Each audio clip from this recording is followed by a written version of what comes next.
अन्नदाता, पग पग पर है संग तुम्हारे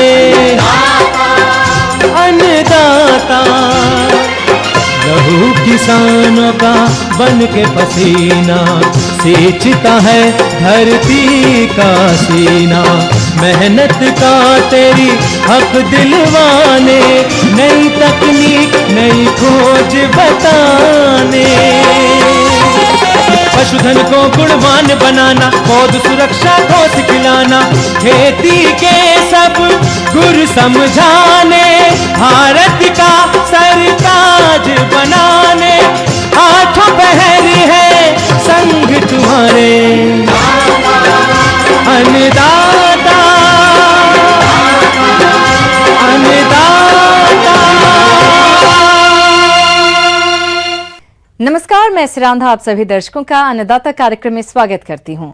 किसान हमारे देश के अन्नदाता हैं और वे ही हमारे देश के भाग्य विधाता हैं। ऐसे ही भारतीय किसानों को खेती बाड़ी से जुड़ी हुई बहुत सी नई लाभकारी जानकारियां देने के लिए हर रोज सुबह हम आपके साथ आते हैं। तो चलिए कार्यक्रम शुरू करने से पहले देखते हैं क्या है आज के अन्नदाता में।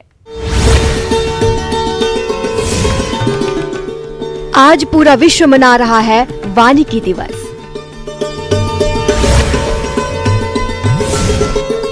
अधिक फूलों की प्राप्ति हेतु गुलाब की फसल में जरूरी कार्य।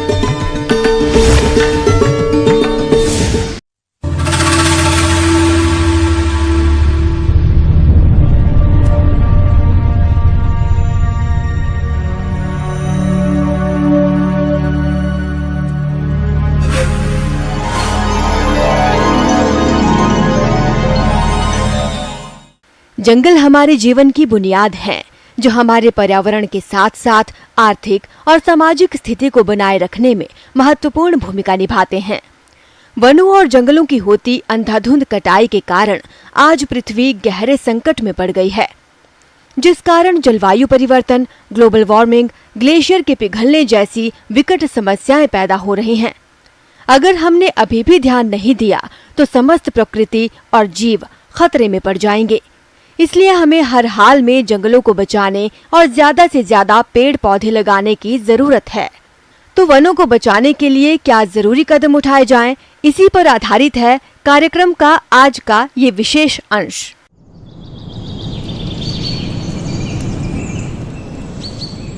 विश्व वानिकी दिवस। विश्व वानिकी दिवस पहली बार वर्ष 1971 में यूरोपीय कृषि परिसंघ के द्वारा मनाया गया। तब से हर साल 21 मार्च को मनाया जाता है। पहली बार विश्व वानिकी दिवस इस उद्देश्य से मनाया गया था कि दुनिया के तमाम देश अपनी मातृभूमि की मिट्टी और वन संपदा का महत्व समझें और अपने अपने देश के वनों और जंगलों का संरक्षण करें। अगर हम भारत की बात करें तो 22.7% भूमि पर ही वनों और जंगलों का अस्तित्व रह गया।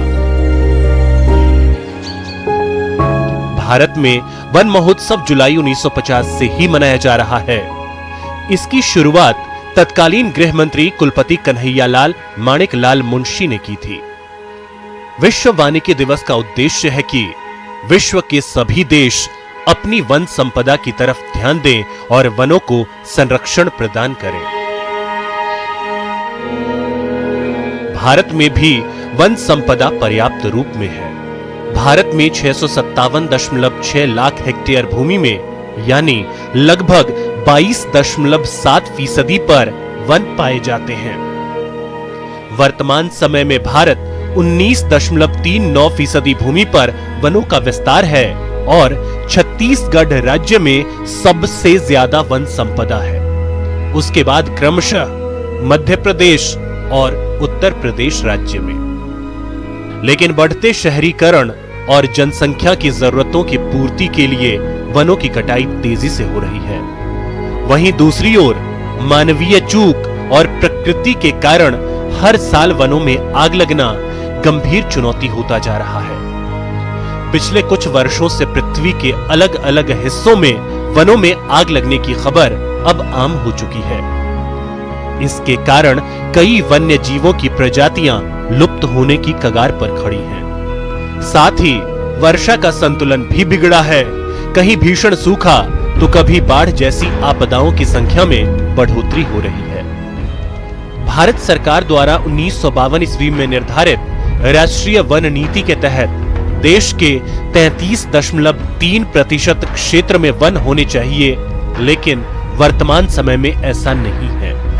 वन भूमि पर उद्योग धंधों तथा मकानों का निर्माण, वनों को खेती के काम में लाना और लकड़ियों की बढ़ती मांग के कारण वनों की अवैध कटाई आदि वनों के नष्ट होने के प्रमुख कारण हैं। इसलिए अब समय आ गया है कि देश की राष्ट्रीय निधि को बचाएं और इनका। किसान भाइयों, अभी तक आपने खेती से जुड़ी हुई कुछ उपयोगी जानकारियां देखी। अब लेते हैं एक छोटा सा ब्रेक, जल्द ही लौटेंगे और कार्यक्रम में आगे भी है खेतीबाड़ी से जुड़ी हुई महत्वपूर्ण जानकारियां। आप बने रहिए हमारे साथ।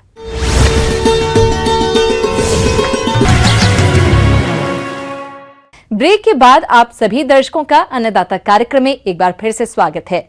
चलिए अब रुक करते हैं अगली कड़ी की ओर।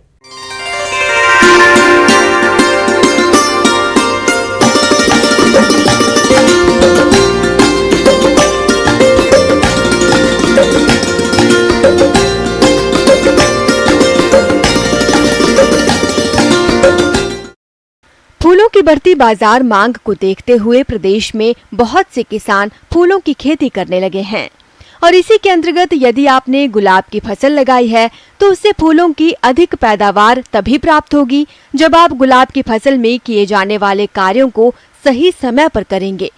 तो कौन कौन से हैं वे आवश्यक कार्य, इसकी जानकारी दे रहे हैं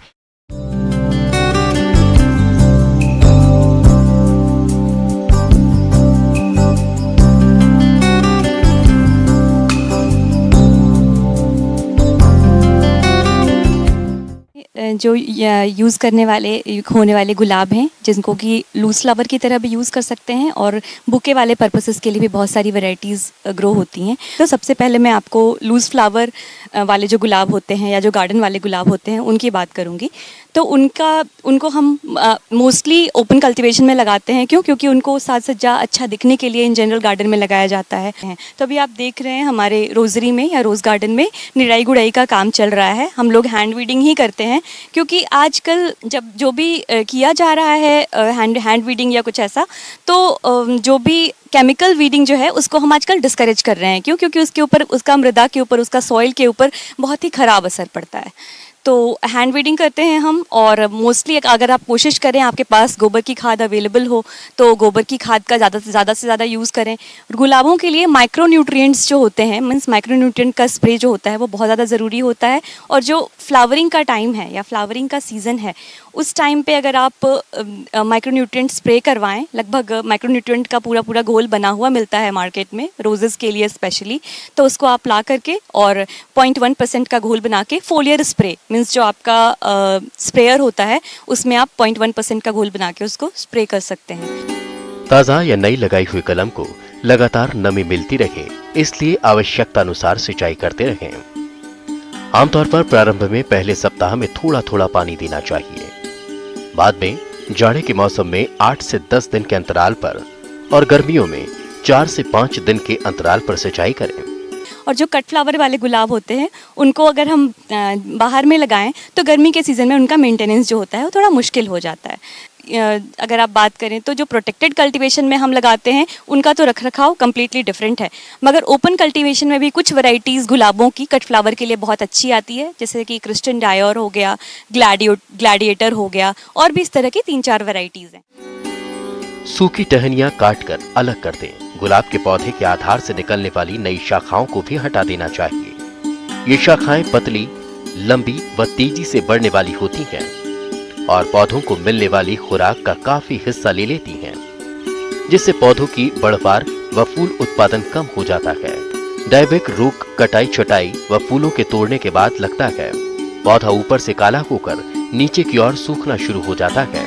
उपचार के लिए रोगग्रस्त भाग को सफाई से काटकर 0.2% बाविस्टिन का घोल कटे हुए भाग पर लगा लें। गुलाबों में इन जनरल जो ज़्यादा डिजीज़ आती है उसमें पाउडरी मिल्ड्यू है। पाउडरी मिल्ड्यू में सल्फ़र कंटेनिंग कोई भी अगर आपका फंजीसाइड आता है तो उसका आप स्प्रे करते हैं तो उससे उसका बचाव किया जा सकता है। और ऐसे एफिड्स आते हैं तो उसके लिए मैलाथियन का स्प्रे कर देते हैं। गुलाब की फसल में सबसे ज्यादा नुकसान इल्ली से होता है। इल्ली प्रारंभ में कोमल पत्ते को खाकर नुकसान करती है। इसके अलावा इल्ली फूल की कली में दाखिल होकर अंदर की पंखुड़ियों को भी खाकर नुकसान कर देती है, जिससे कलियां खिलती नहीं हैं। इसकी रोकथाम के लिए आगे की पीढ़ी को रोकने हेतु प्रति एकड़ 3 से 4 फेरोमोन ट्रैप लगाएं। रासायनिक नियंत्रण के लिए इंडोक्साकार्ब 14.5 SC 5 मिलीलीटर और स्टिकर 6 मिलीलीटर प्रति 10 लीटर पानी में घोलकर छिड़काव करें। तो जब भी हम लूज फ्लावर की बात करते हैं तो जो उनका हार्वेस्टिंग करते हैं वो कम्प्लीटली ओपन स्टेज में करते हैं। मीन्स फूल जब पूरा खिला हुआ होता है तब करते हैं, ना कि वो थोड़ा भी फेड होने लगे तो उसके पेटल्स जो होते हैं वो गिर जाते हैं। और अब हम कट फ्लावर वाले जो बुके वाले जो रोजेस होते हैं उसकी बात करते हैं। तो अभी वाले टाइम पे उनका जो हार्वेस्टिंग स्टेज है वो एक पेटल खुला हुआ, अगर नज़दीक का मार्केट है तो उसके लिए एक पेटल खुला हुआ, और अगर दूर का मार्केट है तो लगभग सारे पेटल्स उसके क्लोज होने चाहिए। इसको लगभग नीचे कम से कम आप 60 to 70 सेंटीमीटर का उसका स्टेम हो तो उतने लंबे स्टेम के साथ आप उसको हार्वेस्ट करते हैं। और हार्वेस्ट करने के तुरंत बाद उसको बाल्टी भर सैनिटाइज्ड पानी में आप डालते हैं। और उसको पानी में डालने के बाद आपको उसको फील्ड हीट रिमूव करने के लिए एकदम ठंडे कमरे के अंदर आपको रखना होता है, जिससे कि टेम्परेचर जो हो उसका 4 से 5 डिग्री लगभग कम हो जाए। तो उससे क्या होता है, फूल आपका जल्दी नहीं मुरझाता है और मार्केट तक पहुंचने में फूल को आपके मदद मिलती है। उसमें आप चाहें तो लगभग एक बकेट पानी में लगभग 100 ग्राम के आसपास अगर ग्लूकोज डाल दें और थोड़ा सा सिट्रिक एसिड लगभग पिंच भर आधा चम्मच जैसे सिट्रिक एसिड डाल दें तो फूल जो होगा आपका वो देर से खराब होगा। आगे और भी हैं खेती बाड़ी से जुड़ी हुई बहुत सी रोचक जानकारियां, पर यहां पर रुकेंगे एक और ब्रेक के लिए। जल्द हाजिर होते हैं।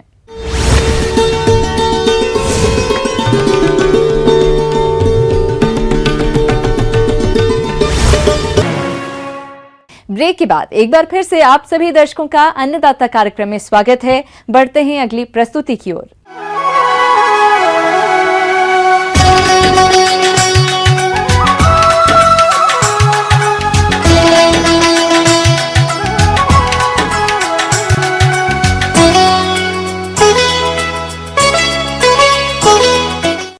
हमारे प्रदेश के जिन किसानों ने प्याज की खेती की है उनकी फसल अभी खेतों में खड़ी है, तो इस समय फसल में कुछ कार्यों को करना जरूरी होता है। तो आप प्याज की फसल में कौन कौन से कार्य करें, इस बारे में जानकारी दे रहे हैं विषय विशेषज्ञ गुरप्रीत सिंह गांधी।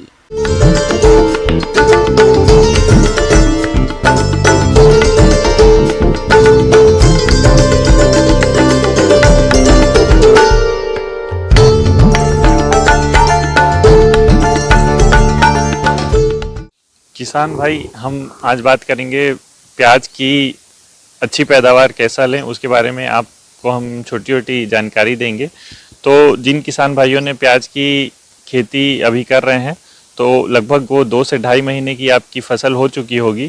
तो हम आपको बता दें कि प्याज की जो फसल है उसमें सबसे पहले आप खरपतवार नियंत्रण वो बहुत ज़रूरी है। किसान भाइयों, प्याज की फसल के साथ कुछ खरपतवार भी उग जाते हैं जिससे प्याज के कंदों का सही विकास नहीं हो पाता। तो आप कैसे करें इनका नियंत्रण, आइए जानते हैं। तो खरपतवार नियंत्रण क्यों जरूरी है वो मैं आपको बता देता हूँ। खरपतवार जो है मुख्य फसल से हवा, पानी, प्रकाश संश्लेषण के लिए जो प्रकाश की आवश्यकता पड़ती है, जल की आवश्यकता पड़ती है अपने जीवन चक्र के लिए, उसमें जो है प्रतिस्पर्धा करने लगते हैं, पोषक तत्वों की प्रतिस्पर्धा करने लगते हैं। तो जिनसे फसल की उपज जो है बहुत कमी आ जाती है। उससे जब खरपतवार प्रबंधन की बात करते हैं हम प्याज में, तो उसके लिए कुशल श्रमिकों की हमें आवश्यकता पड़ती है और आपको हम यही सलाह देते हैं कि इसकी जो निराई गुड़ाई है वो कुशल श्रमिकों से कराएं। प्याज की फसल में सिंचाई और उर्वरक प्रबंधन का विशेष महत्व होता है, तो आप सिंचाई और उर्वरकों का प्रयोग कैसे करें, आइए जानते हैं। इसके बाद हम बात करते हैं फसलों में जल प्रबंधन की। तो इसके लिए सिंचाई जो है बहुत आवश्यक है। लगभग 8 से 10 दिनों के अंदर आपको हल्की सिंचाई करते रहना चाहिए और ये ध्यान रखना चाहिए कि जल की मात्रा जो है अधिक ना हो, मतलब कहीं पर इकट्ठा ना हो जाए जल, क्योंकि ये संवेदनशील भी होती है। और जल कहीं पर मान लो इकट्ठा हो गया तो फिर वो आपके रोगों को बढ़ावा देगी। तो इसलिए ये है कि आप जल प्रबंधन जब कर रहे हैं तो हल्की सिंचाई भी देते रहें 8 से 10 दिनों के अंदर, और ये ध्यान रखें कि जल कहीं पर इकट्ठा ना हो। तो निकासी की भी आप प्रबंध अच्छे से कर लें। इसके बाद हम बात करते हैं पोषण प्रबंधन की। तो अगर आपको लग रहा है कि फसल की बढ़वार अच्छी है तो खाद डालने की आपको आवश्यकता नहीं है, लेकिन अगर आपको लग रही कि बढ़वार थोड़ी कम है तो एक NPK 19-19-19 एक आता है 1 किलो के पैकेट में, तो वो आप 2 किलोग्राम प्रति एकड़ के हिसाब से 200 से 250 लीटर पानी में घोलकर उसको छिड़काव कर सकते हैं। तो वो आपके फसलों के लिए बढ़वार उससे अच्छी हो जाएगी आपकी। इसके बाद हम बात करते हैं फसल सुरक्षा की, कीट और रोगों की। तो सबसे पहले हम बात कर लेते हैं कि इसमें कौन कौन से रोग लगते हैं। प्याज की फसल में एक बैंगनी धब्बा नामक रोग का भी प्रकोप होता है, जिसके चलते प्याज की पत्तियों पर बैंगनी और गहरे भूरे रंग के धब्बे बन जाते हैं और पौधे अपना भोजन नहीं बना पाते और फसल कमजोर हो जाती है, जिससे फसल के उत्पादन में भारी कमी आ जाती है। इसलिए रोग के रासायनिक नियंत्रण हेतु आप मैंकोजेब नामक दवा की 2 ग्राम मात्रा को प्रति लीटर पानी के हिसाब से घोल बनाकर छिड़काव करने पर इस रोग का नियंत्रण आसानी से हो जाता है। इसके अलावा जो झुलसा रोग है, पत्तियों की जो टिप है वो मतलब जली हुई दिखाई देती है, तो उसके प्रबंधन के लिए बावेस्टिन का उपयोग आप कर सकते हैं 2 ग्राम प्रति लीटर की दर से। और इसमें हम बात कर लेते हैं सबसे प्रमुख कीटों की।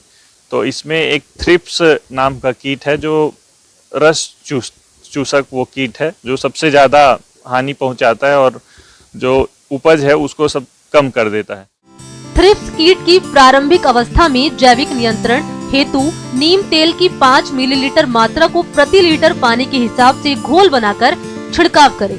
यदि कीट का प्रकोप आर्थिक क्षति स्तर से ज्यादा हो तो रासायनिक नियंत्रण के लिए आप इसके प्रबंधन के लिए आप इमिडाक्लोप्रिड 0.5 ml प्रति लीटर के हिसाब से या तो थायोमेथाक्साम 0.5 ml के हिसाब से प्रति लीटर के हिसाब से आप इसका भी उपयोग कर सकते हैं।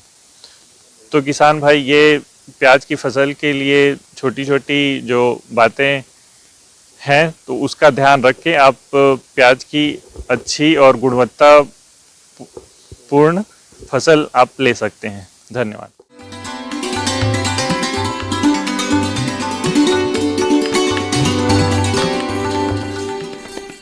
अन्नदाता हेल्पलाइन निःशुल्क फोन संपर्क सेवा के माध्यम से आपके द्वारा पूछे गए प्रश्नों में से 1 या 2 महत्वपूर्ण प्रश्न को हम अपने कार्यक्रम में शामिल करते हैं। इसी के तहत आज का चयनित प्रश्न और उसका जवाब इस प्रकार है। आज के अन्नदाता हेल्पलाइन में जिस प्रश्न को कार्यक्रम में शामिल किया गया है उसे पूछा है गांव बरेका, जिला श्री गंगानगर के किसान प्रेम प्रकाश ने। आप गेहूं में कंडवा रोग की रोकथाम पर जानकारी चाहते हैं, तो प्रेम प्रकाश जी आपकी जानकारी के लिए प्रस्तुत है कार्यक्रम का यह अंश। आप लोगों को गेहूं में लगने वाले रोग लूज स्मट के बारे में कुछ जानकारी देने वाला हूं। लूज स्मट ऑफ व्हीट एक फफूंद के द्वारा फैलने वाला रोग है जो कि यूस्टिलैगो न्यूगोटिटेसाई के द्वारा ये बीमारी कॉज होता है। लूज स्मट से अफेक्टेड जो बीज होते हैं उसकी बालियां थोड़ा जल्दी आ जाती है स्वस्थ बालियां की तुलना में।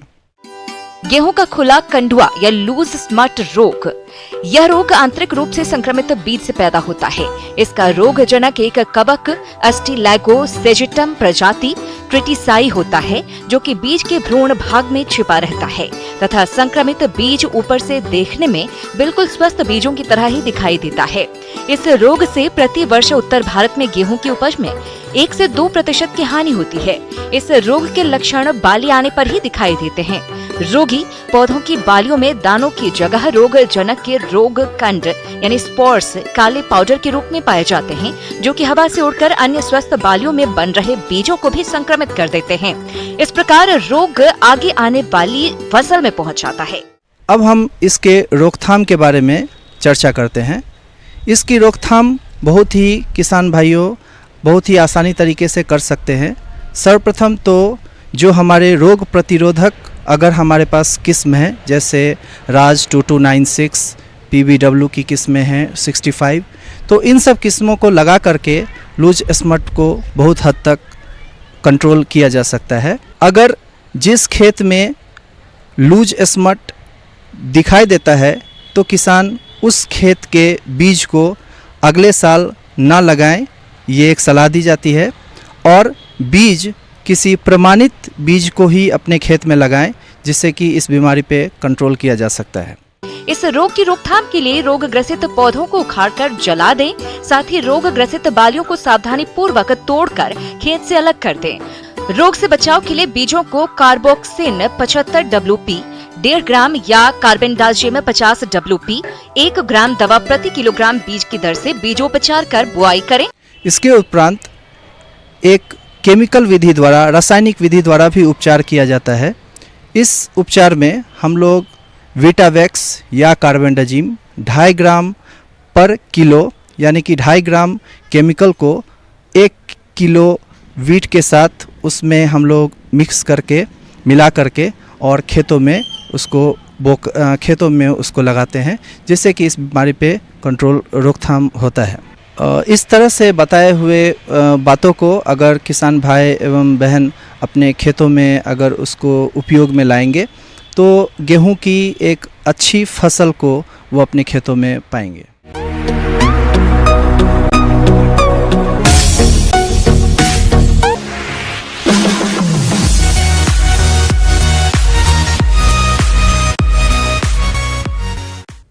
आइए अब एक नजर डालते हैं राज्य की कुछ चुनी हुई मंडियों की प्रमुख फसलों के बाजार भाव पर।